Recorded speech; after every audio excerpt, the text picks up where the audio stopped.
25 years ago, a young man lived in a hole. I was that young man, and that hole was dark, under the shadow of Mordor. But I didn't know it. I thought Mordor was just a fictional place from a fantasy world, a simple creation of literature. At that time, I wanted to be happy, but I couldn't. I used to spend hours and hours alone in my room without knowing why I was suffering and feeling that nobody noticed my suffering. But God, who for me was just another story, another fairy tale, had mercy on me and sent a book into that hole. That book was The Lord of the Rings, and it wasn't like the other ones. That book spoke to me and told me something remarkable. It said to me that the guilt I felt and the situation I was in weren't completely my fault. There was something that inclined me to sin and that forced me to be unhappy, and that something was the ring.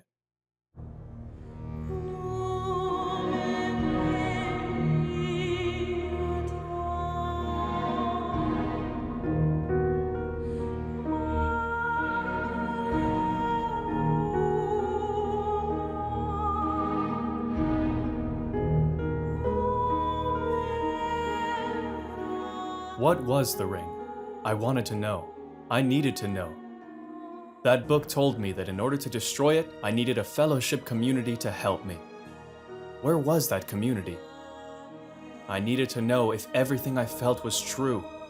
I had many questions that needed answers. My name is Diego Blanco and I'm a writer. For the past 25 years, I've been researching Tolkien and the Lord of the Rings. Now I know that I wasn't wrong to believe that I saw God among elves, dwarves, and hobbits.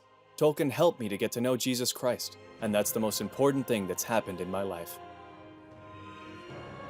Today, I'd like to share the answers that I've been discovering along this unexpected journey.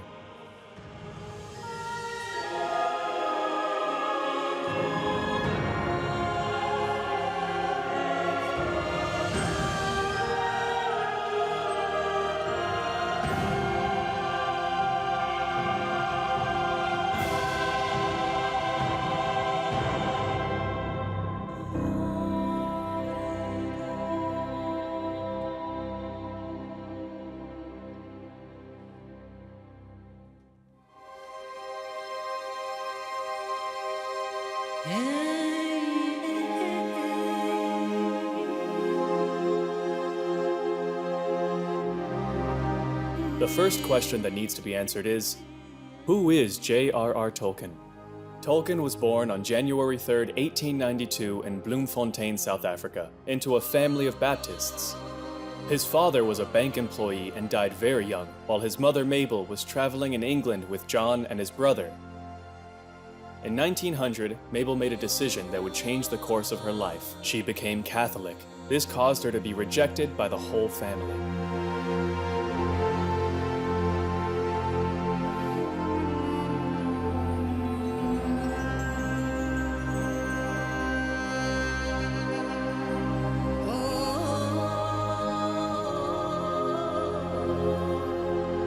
Mabel and her children were left in very precarious economic conditions. It was at this time that Father Francis Morgan, priest of the Birmingham Oratory, took it upon himself to support the family spiritually and financially. Father Francis, who was Spanish from Puerto de Santa Maria, provided Tolkien with a place in the Oratory school, when Mabel could no longer afford King Edward's School where he had been studying. Father Francis also provided a new home for the family near the Oratory. 4 years later, Mabel died. His mother had become a Catholic before her death, and she, in her will, entrusted Tolkien to the care, the guardianship, to the legal guardianship of one of the priests of the Birmingham Oratory, the oratory founded by Blessed John Henry Newman. Father Francis then became the legal guardian of John and his brother Hilary.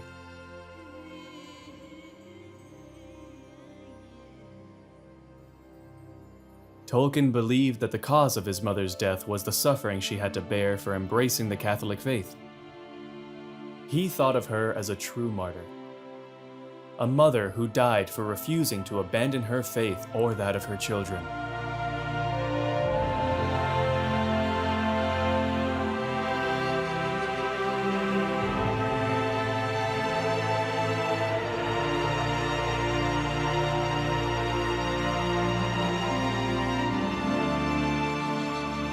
It was then that the Birmingham Oratory became the Tolkien brothers' home.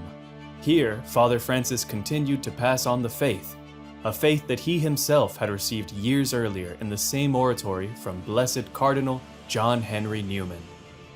John Henry Newman was the greatest convert of the 19th century, probably anywhere in the world, and certainly in England. In 1845 it had a transformative effect on the church in this country and led many others to follow him, led to the beginnings of what he talked about as the second spring, the rebirth of the Catholic Church in England. Cardinal Newman's influence on Tolkien's faith is fundamental to understand the true significance of The Lord of the Rings, because Tolkien's faith is Newman's faith.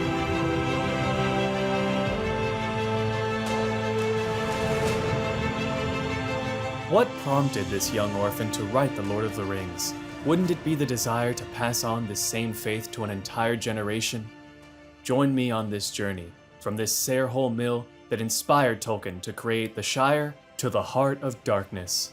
Tolkien wrote a true story, and I want to explain what it means. I want you to understand what the ring is, recognize what the mission is, and that you have Frodo's Phial of Light hidden in your own pocket. Helping you discover it, if you wish, is the main purpose of this documentary. Maybe now you're sitting in your favorite chair, surrounded by the things that make your life safe, simple, and predictable. Perhaps at this moment, if you look out the window, you can sense that there is something more than the brick wall in front of you. But leaving isn't comfortable, safe, nor simple, or predictable. However, I have a question for you. Wouldn't you like someone to knock on your door today?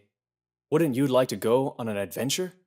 If you want to accompany me, you have to know that we are going to go to a terrible place. We're going to the place where the ring was forged. You choose. We can turn the page or turn off the television.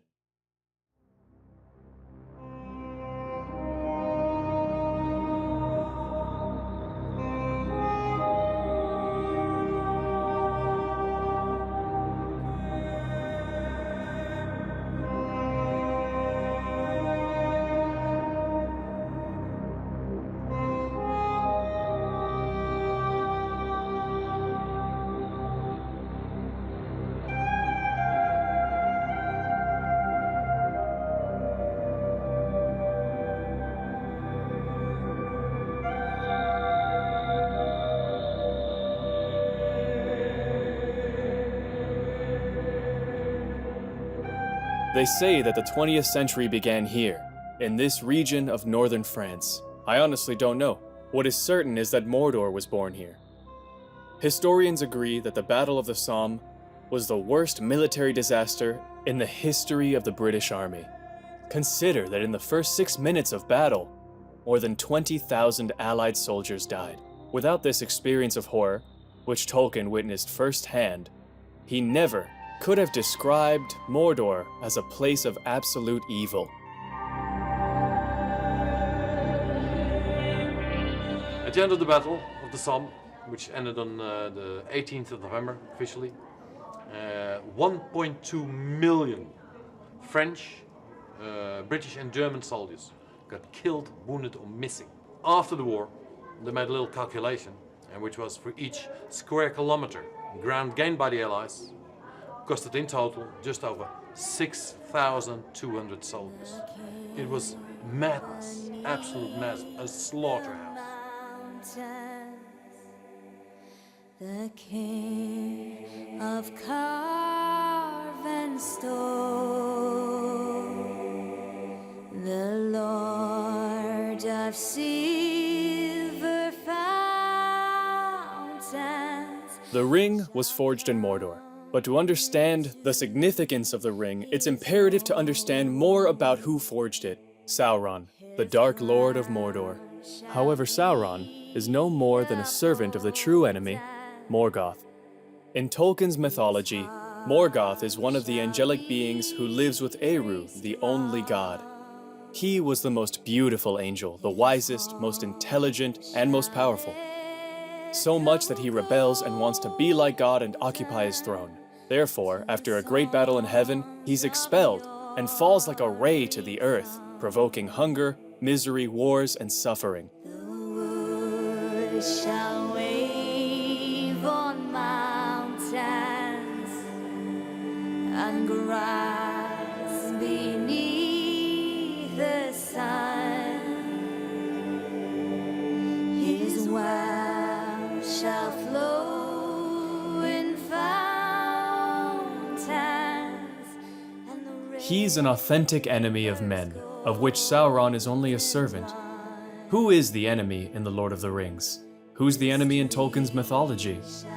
For Tolkien, the enemy isn't the Germans. Who is the real enemy for Tolkien? It's Morgoth, it's Sauron, the one who forged the ring. The enemy is the devil.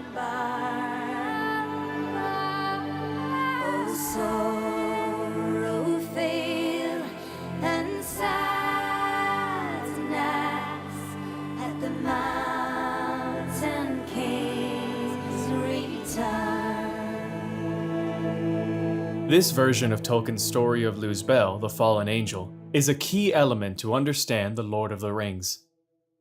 Sauron is the incarnation of the devil as the enemy in your life. Despite having been defeated by Jesus' cross and resurrection, Sauron is still permitted to have the power of temptation. Only temptation. So how does this enemy carry out his work of temptation?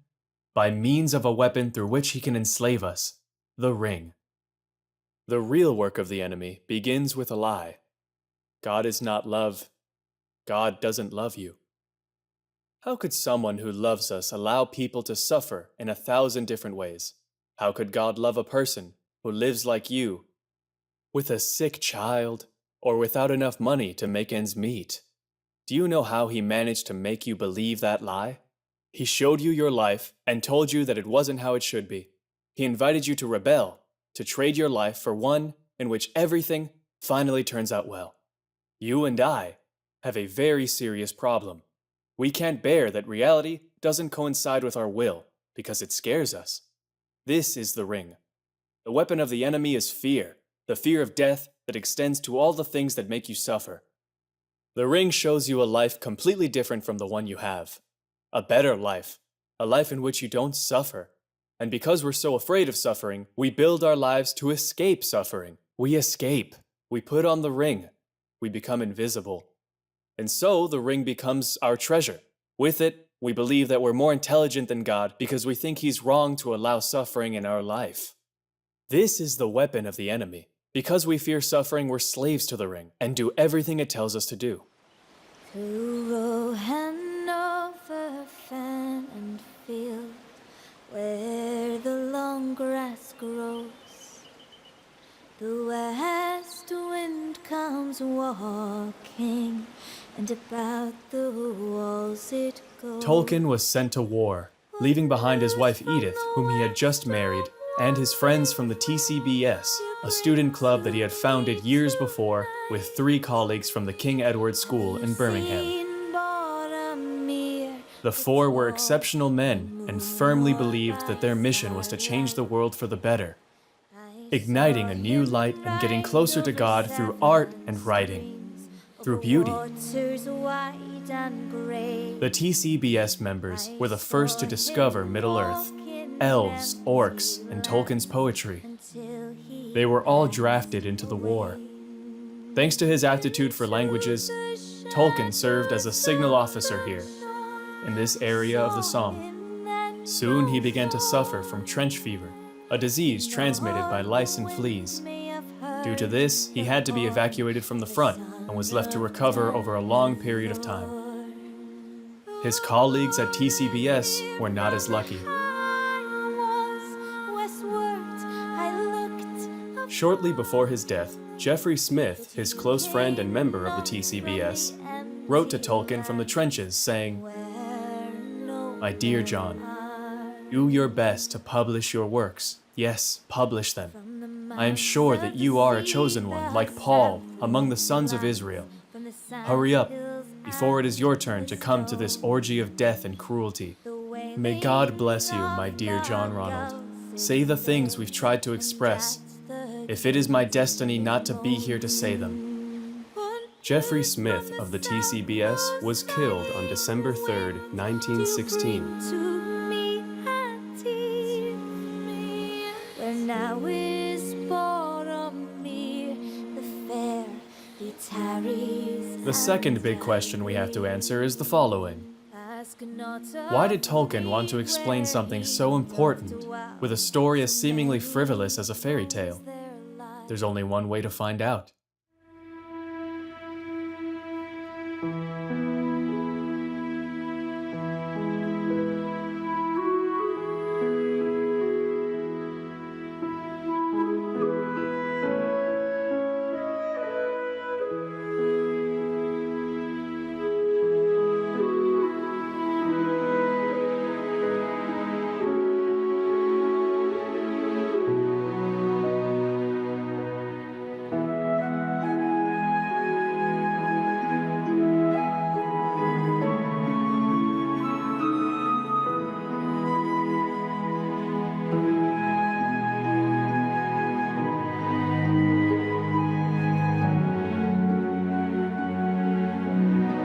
In 1925, Tolkien began working as an Anglo-Saxon professor in Oxford.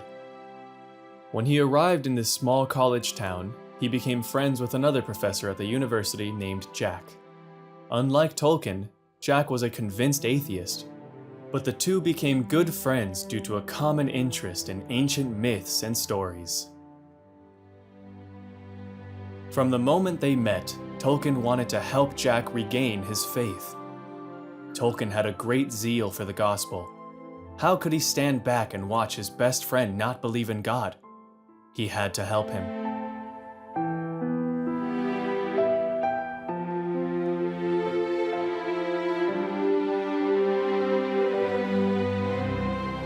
On the night of September 19th, 1931, Jack invited Tolkien to dinner with a mutual friend, Hugo Dyson. The conversation immediately drifted towards their favorite subjects, fairy tales, mythology, metaphors, until Jack suddenly became tired of the conversation and said, "Enough. Let's stop talking about this. After all, stories are all lies." To which Tolkien replied, "No, stories are not all lies." Indicating that for Tolkien, a story is not a lie. What does this mean?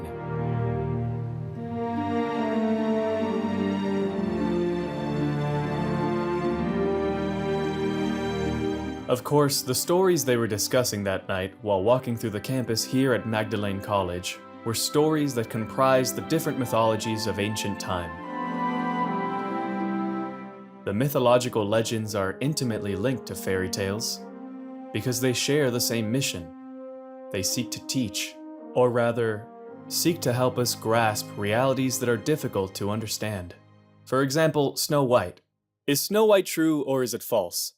Doesn't a story of a terrible, dark, evil being who's envious of your beauty sound familiar?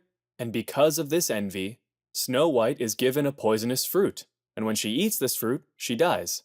Haven't you read this in the book of Genesis? But that's not the end of the story, because then a wonderful prince comes, who, as Solomon's Song of Songs says, kisses her and resuscitates her.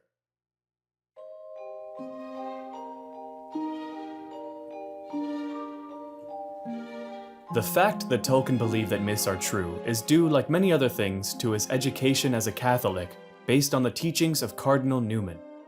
He affirms this in his autobiography, saying that mythology, when thoroughly understood, is only a preparation for the gospel.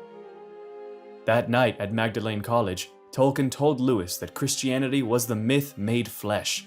It's not an invented story, but a verifiable fact. He told him that the poet who created this myth was God himself, and that the images he used to construct his story were real people, like you and me. Tolkien explained that the death and resurrection of Jesus Christ were actual events. They had occurred in time and space, and we could verify that they had actually happened because of a determining factor. They had changed people's lives.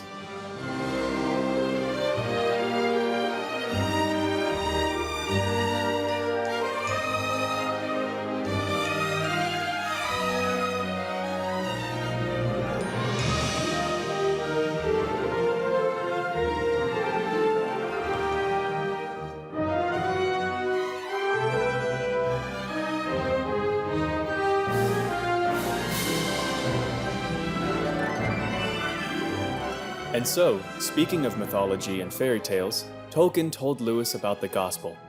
And thanks to God and Tolkien's sharing of the good news of the gospel, Lewis regained his faith and became a Christian.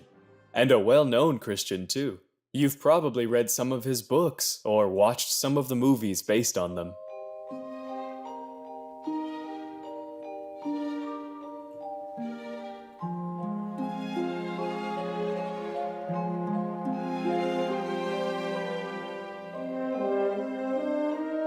For Tolkien, fairy tales echoed the teachings of the gospel. He was convinced of their ability to reignite the faith.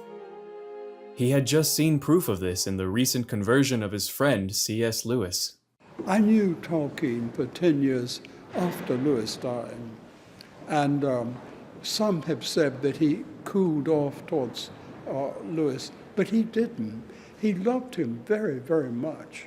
And he told me when I was editing some letters, I said, were you and Jack, were you talking about The Lord of the Rings in 1929 when you had a meeting of the Inklings together? And he said, you know what Jack Lewis was like. He was such a boy. He had to have a story. And that story, The Lord of the Rings, was written to keep him quiet. But he, you know, Tolkien was, you couldn't influence him. But as he said himself, you could encourage him. And that's what Lewis mainly did with him. He encouraged him all the time.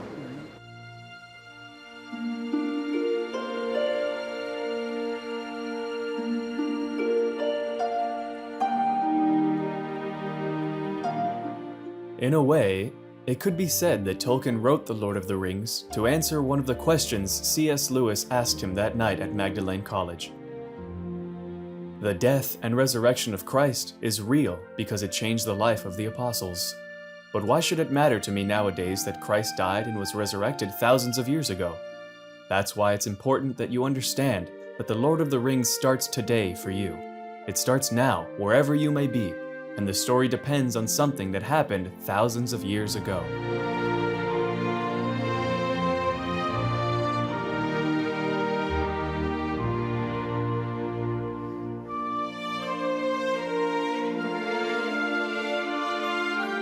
Thousands of years before the story of The Lord of the Rings begins, Sauron is defeated by the last alliance of men and elves, and a mortal, the son of the king, snatches the ring. Then that ring is lost. The main question is, where is the ring? That's the question I'm asking you today. The ring, where is it? Because that ring is here, in the Shire. Even if you don't want it and never intended to possess it, you have the ring. It's been around your neck since you were born. You inherited it from your parents, just as Frodo did from Bilbo, his adoptive father. That's why it is easy to understand that Frodo, the main character of The Lord of the Rings, is you. He's you and he's me. Because we're all hobbits in a certain way. We like to be comfortable, we don't like adventures, we prefer to live tranquil lives without problems. And that is why Sauron's eye is fixed on the Shire. It is fixed on you. Because he senses that you have the ring. And for you, that's a great danger. The ring inclines us towards sin. As the Catechism says, because of original sin, we have to fight, a hard fight against concupiscence. We are inclined to sin, not because we are bad, but because we wear the ring around our necks from the moment we're born.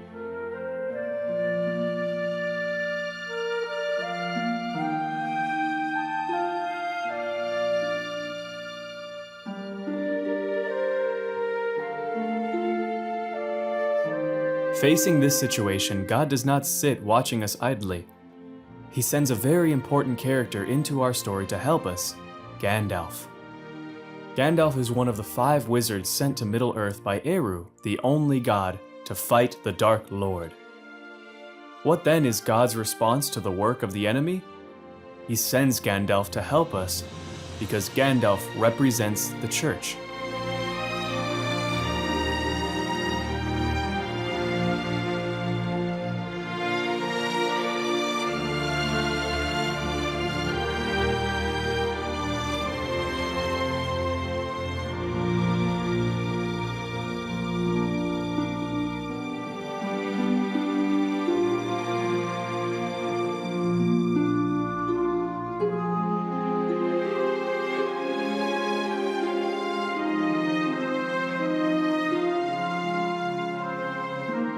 Gandalf tells Frodo that he's in grave danger.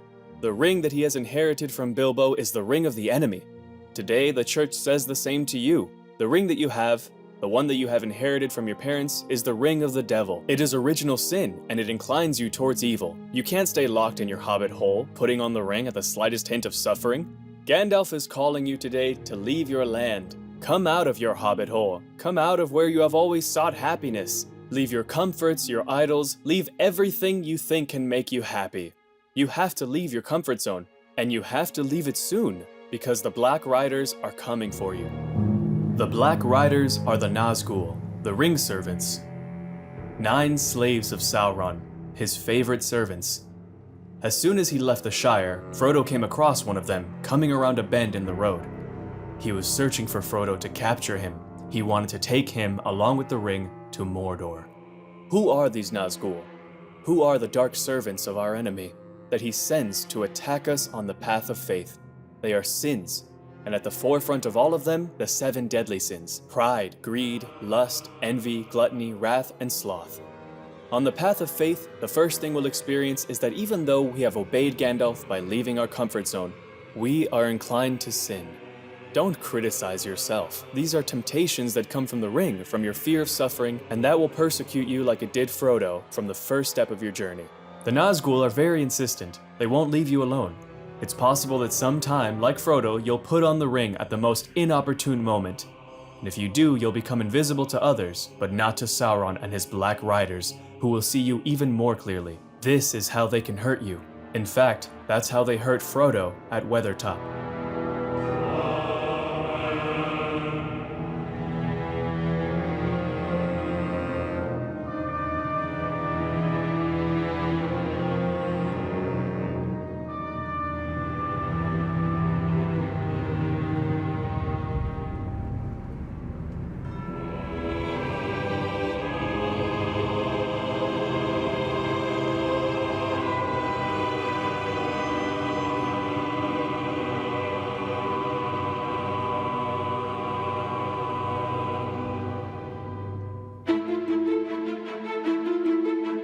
With the wound getting closer to his heart, Frodo miraculously manages to cross the river that forms a natural border with Rivendell.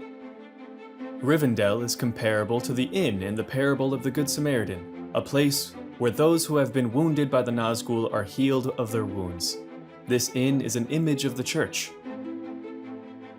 Here, at Littlemore Library, Newman spent 4 years researching the origins of the Christian faith.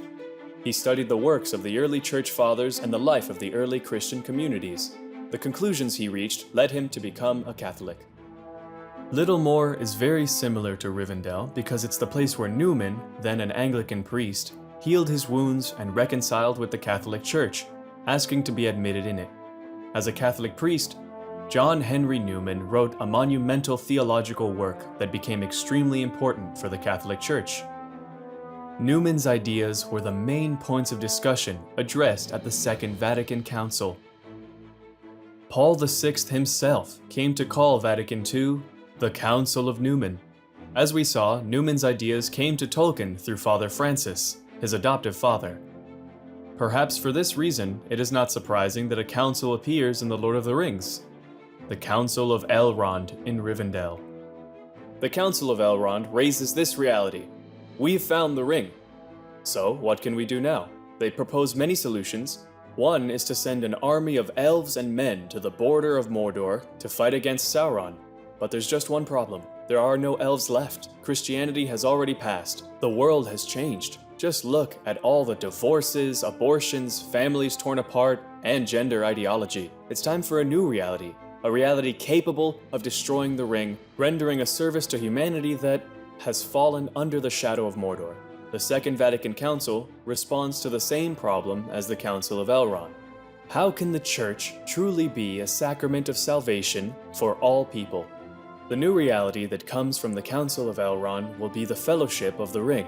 In this small community, a church in constant movement will act as the salvation of the entire Middle-earth.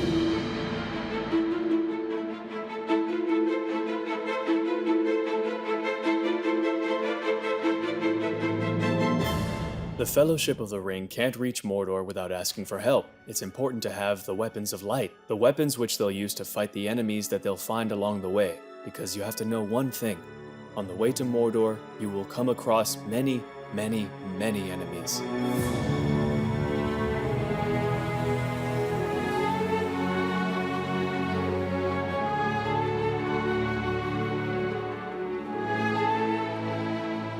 In The Lord of the Rings, the scene in which Bilbo gives his weapons to Frodo is quite significant. St. Paul perfectly describes the weapons that must be carried by those who travel the path of faith, the journey to Mordor. First, the Sword of the Spirit, which is the Word of God.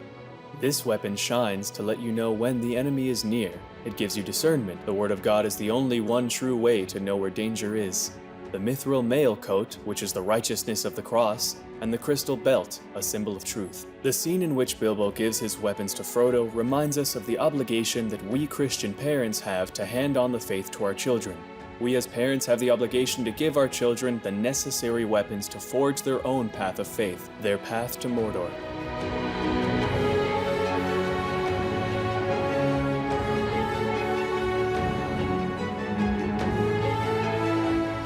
The Fellowship of the Ring then goes to the Kingdom of Moria, where there should be a treasure, a stone from the Ark made of pure silver. Just as in our hearts there should be a precious pearl, an Ark of the Covenant containing the Holy Spirit. But perhaps it's not that way. Our hearts are inhabited, but by monsters. Our hearts are full, but full of orcs. It's time for us to confront them. Look at them. They're right in front of you. Do you recognize who the orcs are? Listen to St. Paul in his letter to the Galatians. Sexual immorality, impurity, and debauchery, idolatry, witchcraft, hatred, discord, jealousy, fits of rage, selfish ambition, dissensions, factions, and envy, drunkenness, orgies, and the like. The moment is now. Grab your weapons and fight. Fight! Don't let these monsters steal your faith and the Spirit of God that lives in you. Look at what they've done to you. They've stolen the precious pearl, the pure silver that was inside you. They have stolen it from you because the temple is you. Gandalf falls in Moria. The church has fought against the Balrog, which represents the enemy that has settled in our hearts. After this disaster, will the Fellowship find the true Ark of the Covenant?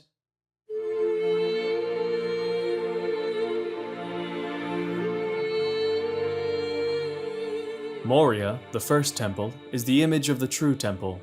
The Virgin Mary, the true Ark of the Covenant which guards Christ within. Tolkien reflects his devotion to the Virgin in the character Galadriel. She is a figure of Mary. We can easily imagine how many times Tolkien came to pray to the Virgin Mary here before this image of Our Lady of Oxford in the Church of St. Aloysius. On the path of faith, you will meet Galadriel, Our Lady of Lorien, so you can discover just how much she loves you, how much she would like you to accept her as your mother and protect you from danger.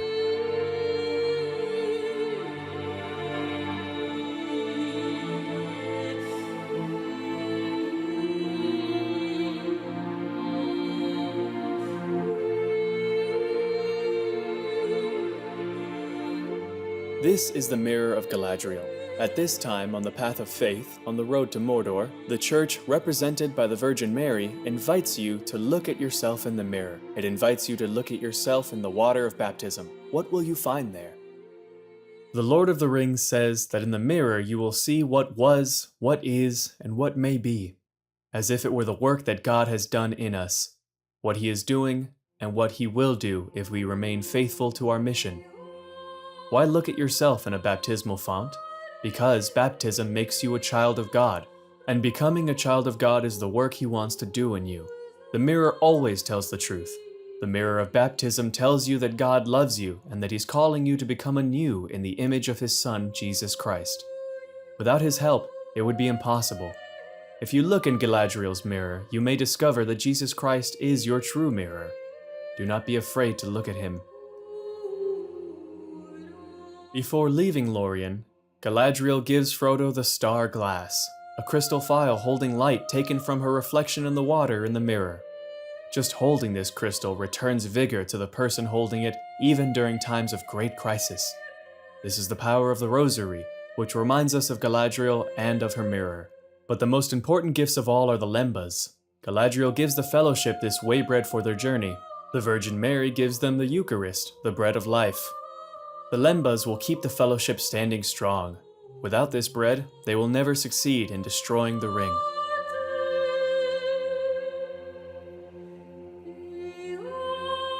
When leaving Lorien, the Fellowship will divide because of Boromir's betrayal. Some will end up waking sleeping kings or dormant trees, an image of evangelization whose objective is to prepare all free people of Middle-earth for the final battle. Others, Frodo and Sam, will go deep into the land of Mordor in a desperate attempt to throw the ring into the fire. During this evangelization, in this battle, the Fellowship of the Ring will not fight alone. A wizard dressed in white, who has returned from a great trial, will fight with them. Gandalf has returned. Aragorn will tell Gandalf the White, "You are our captain and our banner. The Dark Lord has 9, but we have one mightier than they, the White Rider. He has passed through the fire and the abyss, and they shall fear him. We will go where he leads." We have a liberal, secular culture which is very hostile to the Catholic faith, particularly on matters of morality. And so those who are true to Christ and the teaching of his church will have a challenge, do have a challenge. And of course, part of the drama of the Lord of the Rings is the forces of evil destroying this simple and beautiful way of life.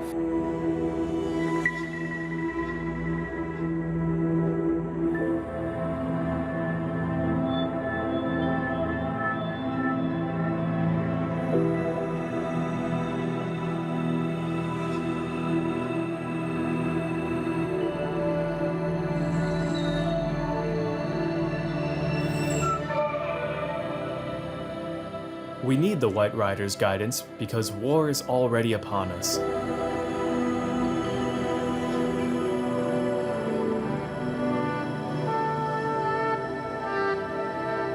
What did you expect to see? A spectacular place? No.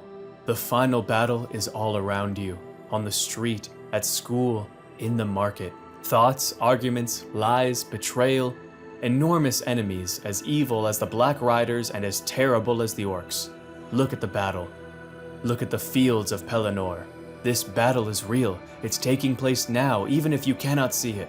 This war may even be happening right now inside your head. All of the enemy's weapons want to hurt you in the same way, to convince you that God does not love you. The Lord of the Rings tells the same story by using fantasy to give you a better understanding of the war against you by the enemy every day, from the moment you wake until you go to bed at night. The enemy's attacks are meant for you to doubt God's love. We cannot shy away from this battle. Giving up is surrendering to the enemy. But do not be afraid. Sauron is afraid. He wouldn't be able to face the sword that took the ring from him. Have faith in God and fight, even when you think you can't take any more. Gandalf the White has taken command of the ultimate defense of the White City. He is the true guardian of the city. You are not alone. The whole church is with you. Shall come into his own. His crown shall be upholden. We left Frodo looking for the path to enter Mordor. At a certain time, he will ask himself, "Who will guide me to my destiny, good or evil?" And immediately the answer appears. Shall echo golden to songs of your song. Consequently, the answer appears, Gollum. Gollum shows everything the ring is capable of doing to a person like you and me. It is the fruit of sin in us. Gollum is neither good nor evil, he is both. He's human, he's me, and he's you. Gollum is divided into two parts, Smeagol as the good and Gollum as the bad. These two parts are constantly fighting.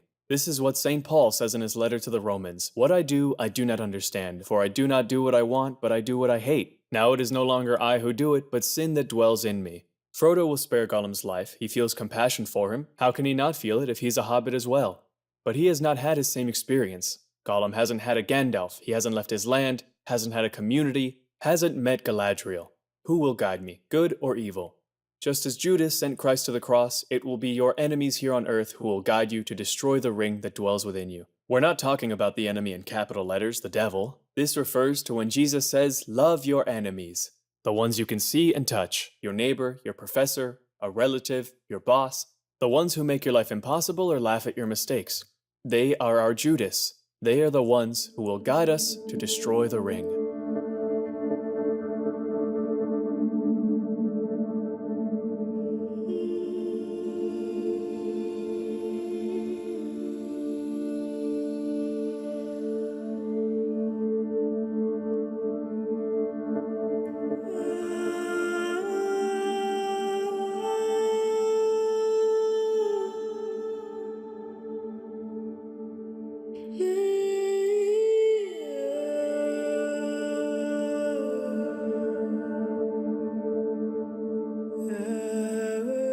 The secret in The Lord of the Rings is very simple.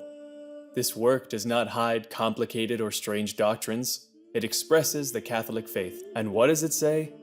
That to remove the stain of original sin, to remove the fear of suffering, the fear of death that makes you a slave of the ring, there is only one way, and that's baptism. Therefore, this is Mount Doom, the real Mount Doom.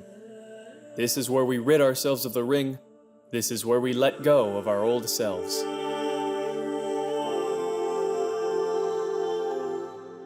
Here, a new self is born. A self free from the need to wear the ring. Therefore, what falls into the lava of Mount Doom is not only the ring, but Frodo's finger too, which signifies our flesh, our old self, the place where we put on the ring. You might say, I already got baptized as a child, so why do I need to continue this path of faith, this journey to Mordor? Baptism is like a seed. If you don't water it, if you don't take care of it, it won't grow and you'll live in darkness. The Lord of the Rings is a call to live our baptism. That's why, as the Catechism says, the baptism of children, by its very nature, requires a post-baptismal catechesis. We are all called to renew our baptism. We are all called to continue this path of faith, even if we've already been baptized.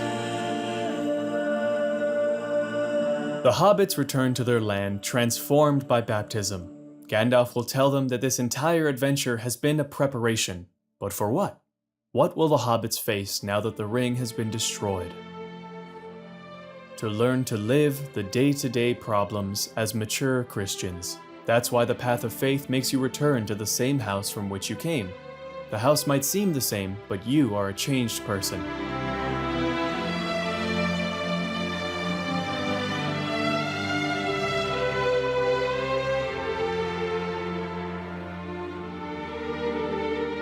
The path of faith doesn't end here. It ends on the other side of the sea, where Gandalf comes from, where Christ himself came from. A place to find rest, where the pain caused by the ring is totally healed, where we can live in eternal happiness.